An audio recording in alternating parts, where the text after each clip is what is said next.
All right, this is 11 honors, and Sarah's reading, and we're going over the questions. I need to post these. I'm not sure. I know y'all have them, but I still need to post them. Remember, he's just found out that they're going to go to war. At least the rumor is they're going to actually go into battle. Remember, if this is Chancellorsville, this would be May. Nobody in this unit has ever fought, and nobody has fought since December. So, what is that? That's over 6 months. And so, rumors are they're gonna fight, but it could be just a rumor. So, see what we got. Where am I starting? From his home. That means his. Oh, I see. No, this is his original home back in wherever, New Jersey, wherever it is. Okay. From his home, his youthful eyes had locked upon the war in his own country with distrust. It must be some sort of a play affair. He had long despaired of witnessing a Greek-like struggle. Such would be no more, he had said. Men were better or more timid. Secular and religious education has effaced the throat-grappling instinct, or else firm finance held in check the passions. He had burned several times to enlist. Tales of great movements shook the land. They might not be distinctly Homeric, but they seemed to be much glory in them. He had read of marches, sieges, conflicts, and he had longed to see it all. His busy mind had drawn for him large pictures, extravagant in color, lurid with breathless steeds. But his mother had discouraged him. She had affected to look with some contempt upon the quality of his war, ardor, and patriotism. She should calmly seat herself with no apparent difficulty, give him many hundreds of reasons why he was of vastly more importance on the farm than on the field of battle. She had a certain ways of expression.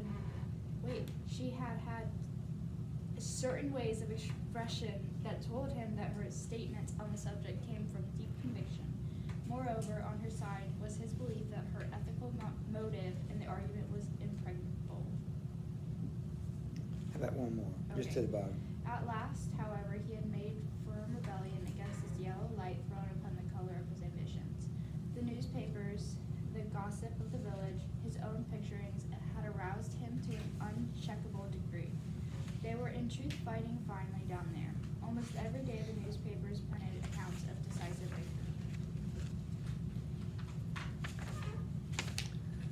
victory. Well, we need to skip. Look at 2 and look at 4. We can't do 3 yet, but what role did war play in the youth fantasy league? Do you have another copy of the question? Yeah, you can have that. Here you go. You can have that. What was that? Those ghosts. It's like, was it ghost in I don't know those what chairs that was. over? Wasn't Did Did you hear that? Did you hear that? Did you hear that? It's so weird. It was, guys, and it wasn't me. I'm scared. All right. So, what role did it play, based on what he just said? You guys are not guys. I think almost all guys have that, at some point, have that same fantasy, but what did he say about war?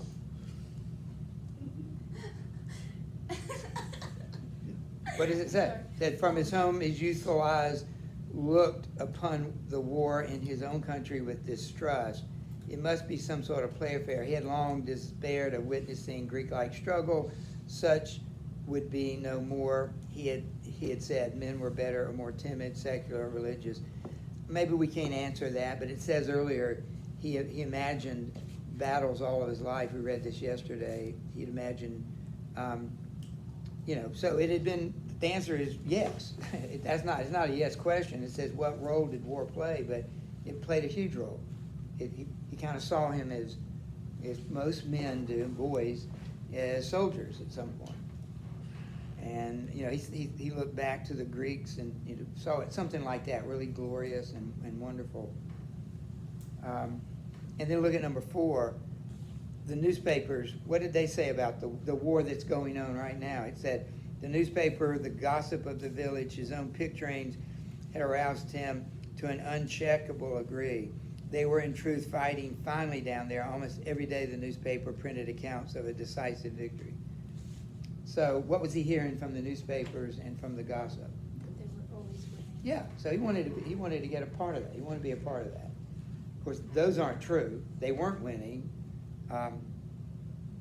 Even in this book, they don't win. So it's basically they were lies. All right, so I'll notice his mother had discouraged him.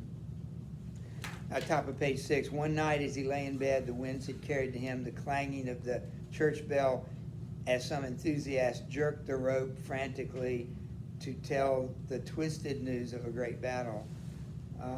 This voice of the people rejoicing in the night had made him shiver in a prolonged ecstasy of excitement. Later, he had gone down to his mother's room and had spoken thus, "Ma, I'm going to enlist. Henry, don't you be a fool." His mother had replied. She had then covered his face with the quilt. There was an end to the matter for the moment. Nevertheless, the next morning he had gone to town that was near his mother's farm and had enlisted in a company that was forming there. When he had returned home, his mother was milking the brindle cow. 4 others stood waiting. "Ma, I've enlisted," he had said to her diffidently. There was a short silence. "The Lord's will be done. The Lord's will be done, Henry," she had finally replied, and then continued to milk the brindle cow.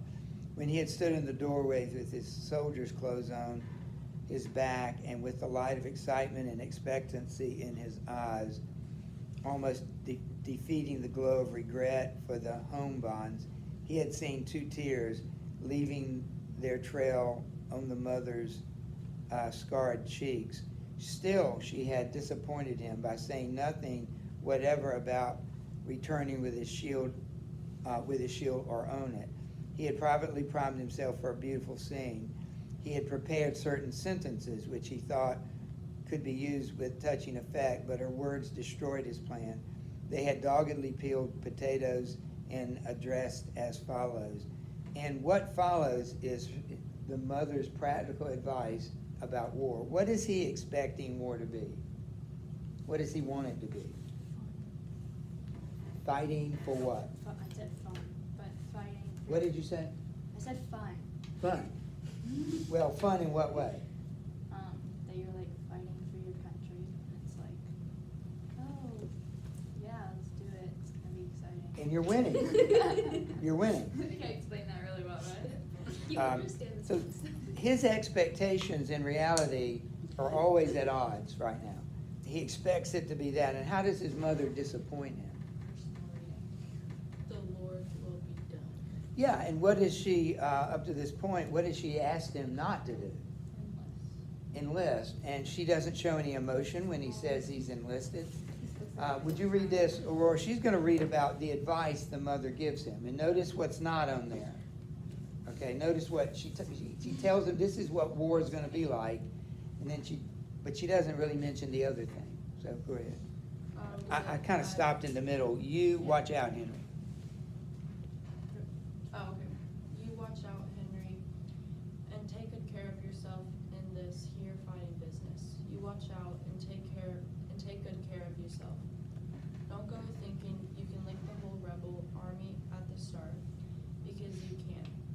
You're just one little feller amongst a. Is that whole? Whole, yeah, whole is what she means. Whole lot of others. And you've got to keep quiet and do what they tell you.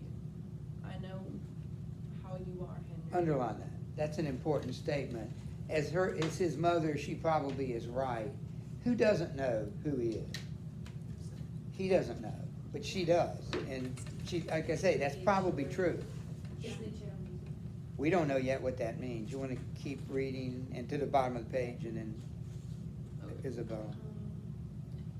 I've knit you 8 pairs of socks, Henry, and I've put in all your best shirts because I want my boy to be just as warm and comfortable as anybody in the army. Whenever they get holes in them, I want you to send them right away I Kindernim. And Alice, to be careful and choose your company. There's lots of bad men in the army, Henry. The army makes them wild, and they like nothing better than the job of leading off a young feller like you, as ain't never been away from home much and has almost had a mother and a learning him to drink and swear. Keep clear of them folks, Henry. Yeah, just finish. to I the don't top. want you to ever do anything, Henry, that you would be ashamed to let me know about. Just think as if I was watching you. If you kept that in your mind alas, I guess you'll come out about right. Isabella, more advice. You must always remember your father too, child, and remember he never drunk a drop of liquor in his life and seldom swore across oath. I don't know what else to tell you, Henry, except accepting that you must never do no shirking, child, on my account. If so be a time comes when you have to be killed or do a mean thing. Why, Henry, don't think of anything except what's right, because there's many a woman has to bear up against such things these times, and the Lord take care of us all. Don't forget about the socks and the shirts, child. I put a cup of blackberry jam in your bundle, because I know you like it above all things. Goodbye, Henry. Watch out and be a good boy. One more. He had of course been impatient under the ordeal of this speech. It had not been quite what he expected, and he had borne it with an air of irritation. He departed feeling vague relief. So you can expect for most of us, but for this story, that Henry's expectations are rarely met. He has expectations of war that aren't going to be met, and he has expectations of leaving his mother. What kind of advice did she give him? Just to act like she was always watching him, so that he wouldn't do anything that he would be ashamed of or regret. Okay, some moral advice, make sure you don't drink liquor, and I think she's alluding to the fact, don't you know what shirking is? You ever heard that word? It's when you don't do what you're supposed to do. You have a job, if you're shirking your responsibilities, that means you're not doing them. You're lazy, you're always somewhere else you shouldn't be. So what besides that, what practical advice does he get from her? To avoid the people that are in the army that are wild.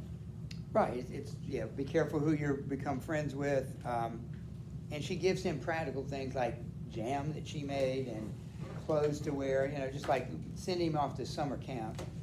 And he's disappointed. This isn't what he expected. It's not the first time. Okay, Delaney. Still, when he had looked back from the gate. Still, when he had looked back from the gate, he had seen his mother kneeling among the potato cans. Her brown face, upraised with stains of tears, and her spare form was quivering. He bowed his head and went on, feeling suddenly ashamed of his prejudice. Now remember, we said that the first part of the story is a separation. Here's the first separation. He's leaving his home and all the things that matter, so he's going to be separated from them. But he's not completely gone yet. Keep reading. From his home he had gone to the seminary, to Bernadou, to many schoolmates. They had thronged about him with wonder and admiration. He had felt the gulf now between them and had swelled with a calm pride. He and some of his fellows who had gone to live were quite overwhelmed with the privileges for all of the afternoon, and it had been a very delicious thing. They had strutted a certain light-haired girl and made Pisa Vivacious. Fun at his Marshall. spirit. But there was another and darker girl whom he had gazed at steadfastly, and he thought she grew demure and sad at sight of his loyal breast. As he walked down the path between the two rows of oaks, he had turned his head and detected her at the window, watching his departure. As he perceived her, she had immediately begun to stare up through the high tree branches at the sky. He had seen a good deal of flurry and haste in her movement. As she changed her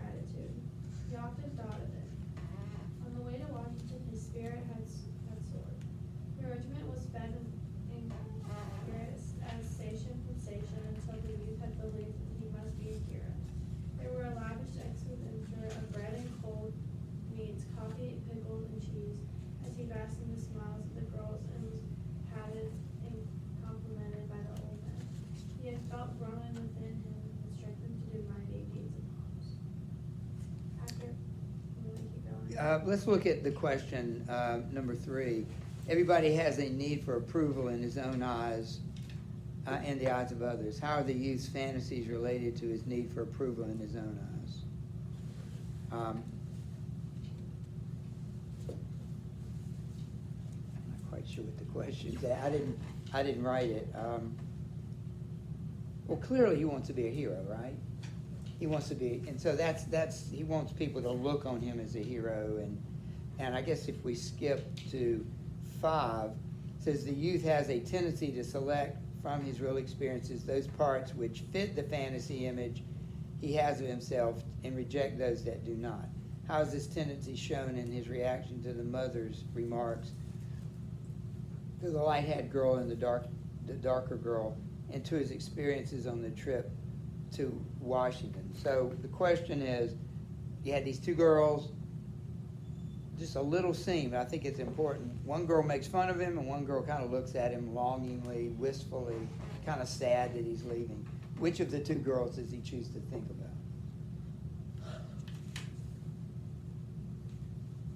The one that made fun of him, or the one that looked like she was going to miss him and felt sorry for him having to leave to maybe die in war? The second one even said he contemplated and failed in an effort to see himself standing. Oh, that's not it.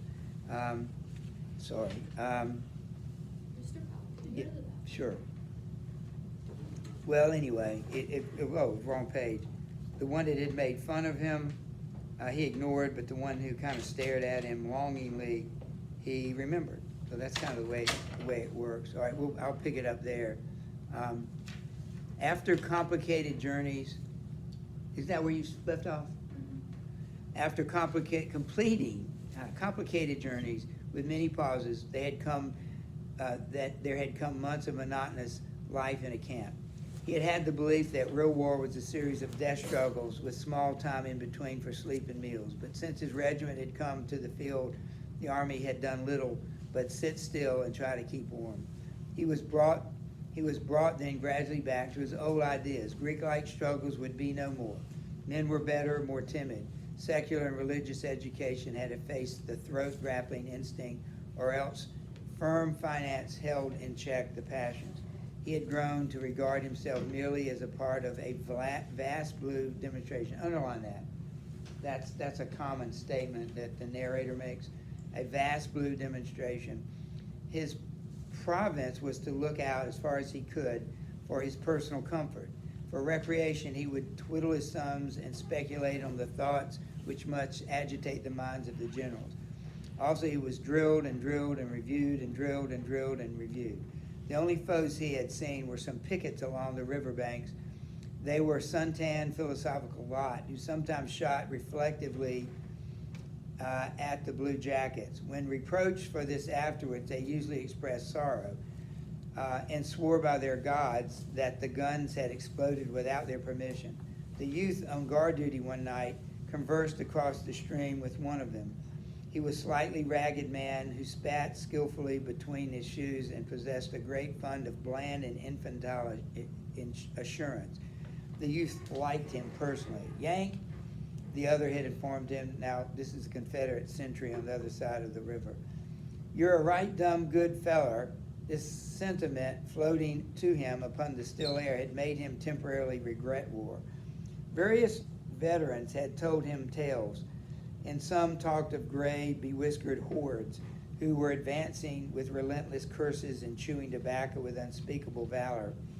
Tremendous hordes of fierce soldiery who were sweeping along like Huns.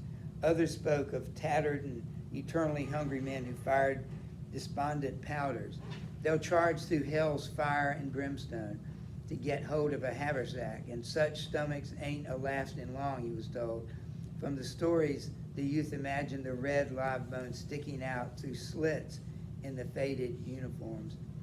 Would you pick it up there? Did I skipped you, Sierra? Would you? Okay, is it still? Yeah. Okay. Still, he could not put a full faith in veterans' tales, for recruits were their prey. They talked much of smoke, fire, and blood, but he could not tell how much might be lies. They persistently yelled fresh fish at him and were in no wise to be trusted. However, he perceived now that it did not greatly matter what kind of soldiers he was going to fight, so long as they fought, which fact no one disputed. There was a more serious problem. He lay in his bunk pondering upon it. He tried to mathematically prove to himself that he would not run from a battle. Previously, he had never felt obliged to wrestle too seriously with this question. In his life, he had taken certain things for granted, never challenging his belief in ultimate success, and bothering little about means or roads. But here he was confronted with a thing of moment. It had suddenly appeared to him that perhaps in a battle he might run. He was forced to admit that as far as war was concerned, he was nothing of himself. He knew nothing of himself. A sufficient time before he would have allowed the problem to kick its heels at the outer portals of his mind, but now he felt compelled to give serious attention to it. A little panic fear grew in his mind as his imagination went forward to a fight. He saw hideous possibilities. He contemplated the lurking menaces of the future and failed in effort to see himself standing stoutly in the midst of them. He recalled his visions of broken bladed glory, but in the shadow of the impending tumult, he suspected them to be impossible pictures. He sprang from the bunk and began to pace nervously to and fro. "Good Lord, what's the matter with me?" he said aloud. He felt that in this crisis his laws of life were useless. Whatever he had learned of himself were here of no avail. He was unknown quantity. He saw that he would again be obliged to experiment as he had in his early youth.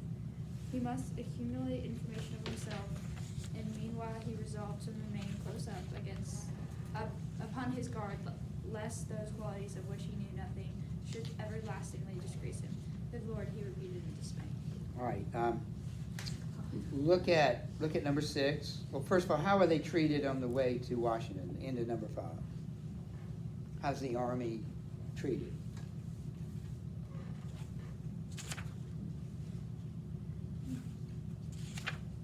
On the way to Washington, his spirits had soared. The regiment was fed and caressed at station after station until the youth had believed that he must be a hero.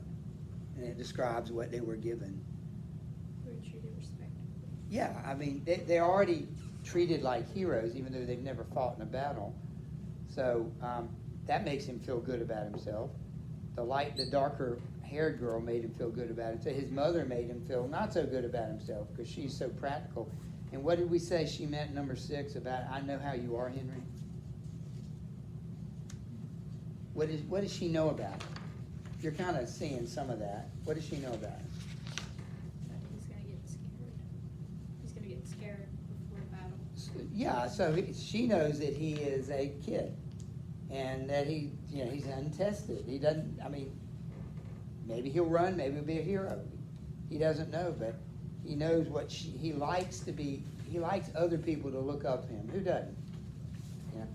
Yeah.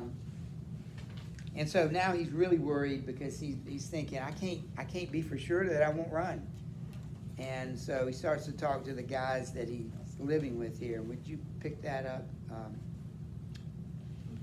Yeah, Aurora, wherever we are. After a time, the tall soldier slid dexterously through the hole. The loud private followed. They were wrangling. Okay, notice the tall soldier and the loud private. Those two, circle them. The tall soldier, his name is Jim Conklin, Conklin, and the loud private is all we know his name is Wilson. So we have a first and last name for the tall soldier, Jim Conklin. And the loud soldier is Wilson. Those are the only 2 names plus Henry that we get in the entire book of any of the major characters. "That's all right," said the tall soldier as he entered. He waved his hand expressively. "You can believe me or not, just as you like. All you gotta do is sit down and wait as quiet as you can. Then pretty soon you'll find out I was right." His comrade grunted stubbornly. For a moment he seemed to be searching for a formidable reply. Finally he said, "Well, you don't know everything in the world, do you?" "Didn't say I knew everything in the world," retorted the other sharply. He began to stow various articles snugly into his knapsack. The youth pausing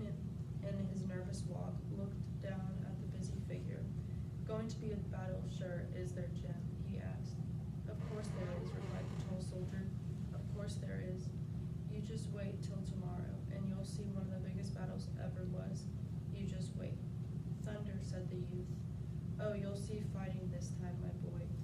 What'll be regular, out and out fighting, added the tall soldier with the air of a man who was about to exhibit a battle for the benefit of his friends.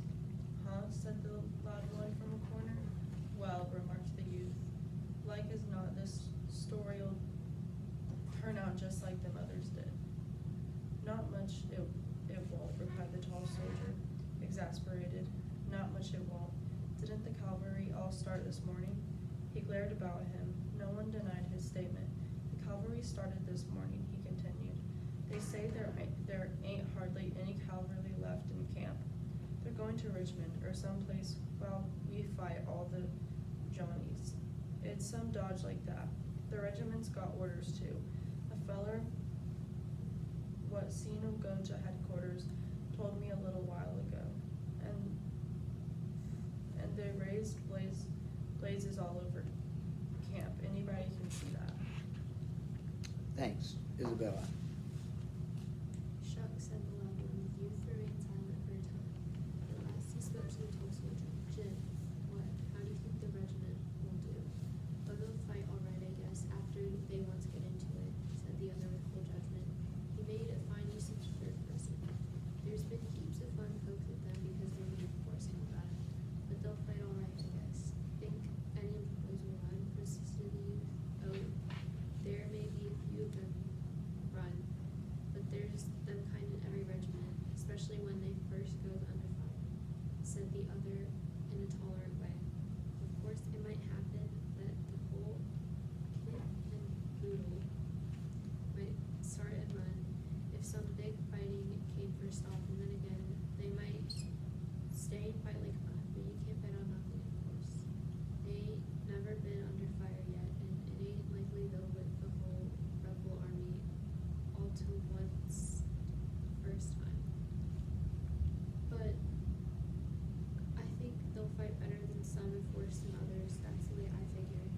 They call the regiment fresh fish and everything, but the boys come of good stock, and most of them fight like sin after they once get shooting, he added with a mighty emphasis on the last words.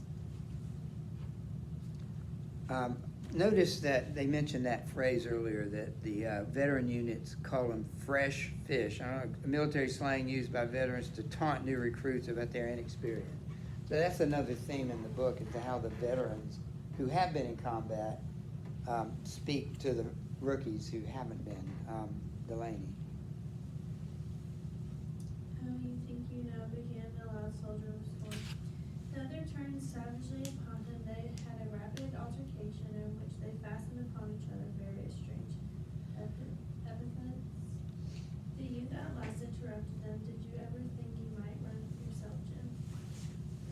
He asked. On concluding the sentence, he laughed as if he meant to aim a joke. The loud soldier also giggled.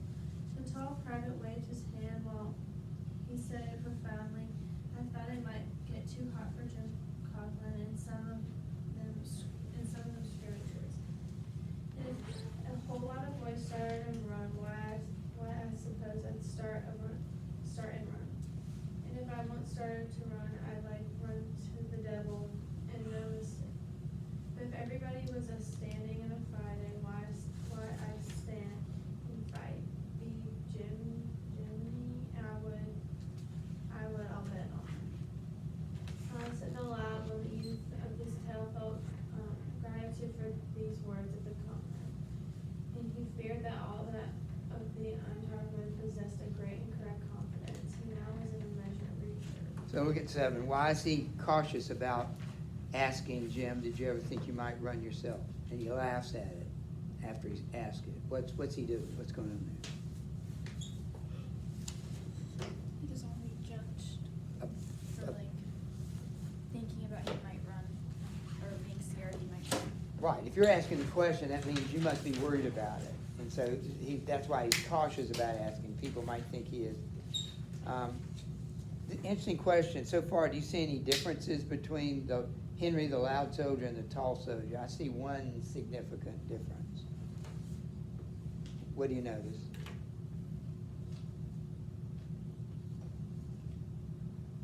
Well, one's called the loud soldier, and the other does a lot of talking too. But what does Henry not do?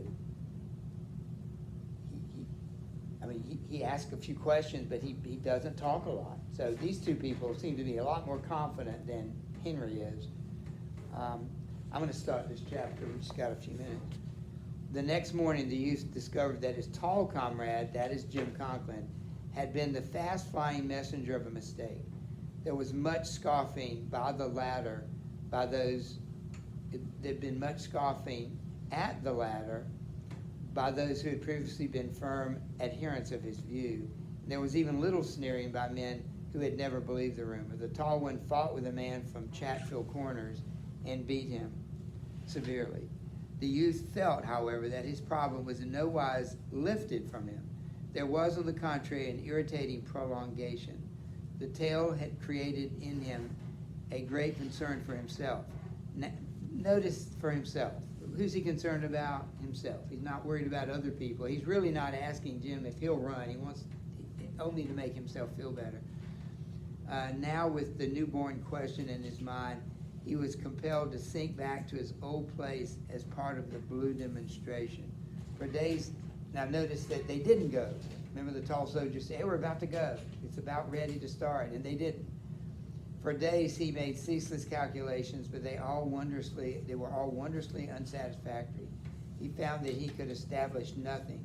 He finally concluded that the only way to prove himself was to go into the blaze, and then figuratively to watch his legs to discover their merits and faults.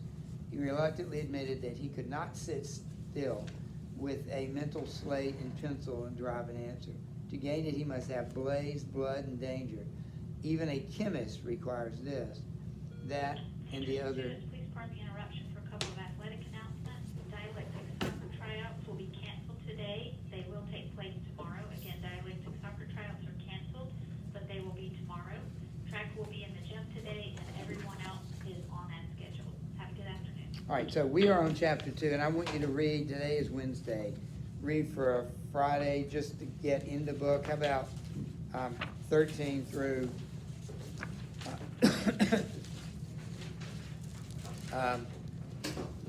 chapter 2 through 5. 2 through 5. It would be page 13 through 38. It's almost, it's about 20 pages, 25 pages.